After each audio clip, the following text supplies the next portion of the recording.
आई, काल आपण बाजारातून कैरी आणल्या होत्या, तू त्याचं काय केलं? त्याचं मी कांदा कैरी बनवली. अरे वा, मला पण तेच पाहिजे होतं. मी आता तुला सांगणार होतो की तू कांदा कैरी कर. हं, आणि तू कशी बनवली ते पण मला सांग ना. हा.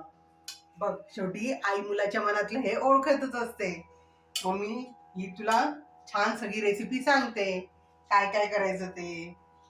मस्तपैकी कैऱ्या आणायच्या बाजारातून, छान धुवून घ्यायच्या, बारीक चिरायच्या, कांदा पण घ्यायचा बारीक चिरायचा आणि मस्तपैकी त्याला साखर मीठ टाकायचं, तिखट टाकायचं, हळद टाकायची आणि फोडणी करायची. तेल टाकायचं फोडणीसाठी कढईत किंवा पातेल्यात, तुम्हाला ज्याच्यात फोडणी घालायची ते.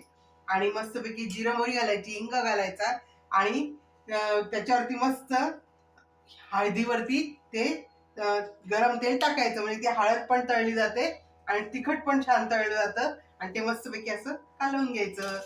आपली झाली कांदा कैरी तयार. एकदम सोपी आहे, कोणीही बनवेल, तू सुद्धा बनवू शकतो.